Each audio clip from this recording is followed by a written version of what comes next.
My son goes to ITT Tech. Some of you know what that is. It's a computer school. His professors have said, and I'm going to say this about my boy, that's just what they said. Jonathan Stone, your son, is one of the most brilliant young men that's ever come into this school that we know of. Said, but he's amazing because he doesn't ever do homework at home. He comes in the classroom and sits here in just 10 minutes and writes it down. Now he has, and I don't think this would embarrass my son, but he has just a slight touch of a certain kind of autism that makes him on the genius level. And so he can do that. He does not like to learn things twice. Once he knows it, don't repeat it to him. He gets very upset. You're boring me. I know that. You've already told me. I know that. And he gets adamant because of that. But the point is, he gets that from his dad. Most people don't know this. I have a form of the same autism. Never have told people that, but it's true. And when I would go to high school, I wouldn't do homework at all. The kids do not do this. Do not do this. But I would go in and do it in 30 minutes before class in the morning, and that was just the way my brain works. Now, I am totally opposite of how I'm preaching to you, because Robbie James and Gina and Susan have been in my office upstairs. There is a laptop for typing. There is an iPad to get on the internet. There is music going over here, and there's Fox News Channel on there, and I'm text messaging at the same time. And so they will tell you Perry Stone has a weird brain.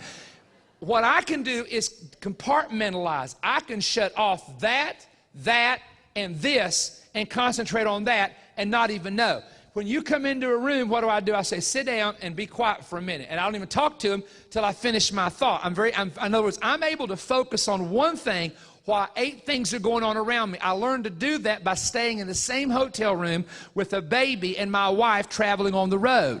Baby screaming and crying, mama trying to feed the baby. You have to learn to shut things off. So my mind, for whatever reason, is able to shut off everything around me except the one thing I'm concentrating on. And then when I want to shift, I can shift to the song, I can shift to the news and shift back. But please, don't be that way.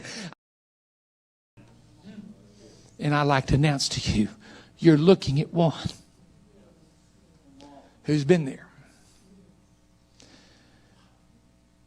My mom and dad probably don't even know this, but for 3 years of my life, I fought depression so bad I wanted to die as a preacher. I dreaded traveling. I didn't like staying with people I didn't know. It was the hardest thing. I have Asperger autism, not extreme, but I have some of that.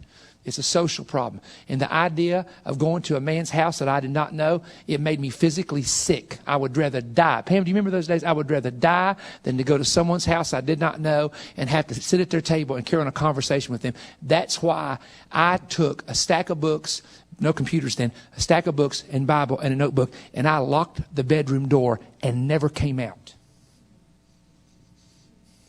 I lived behind a locked door 15 hours a day. I was praying and studying the whole time, but I wanted to talk to nobody.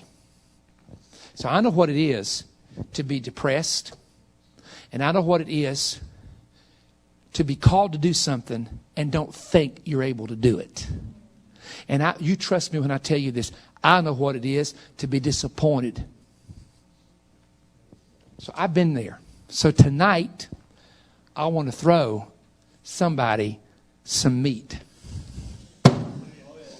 and tell you, don't quit eating.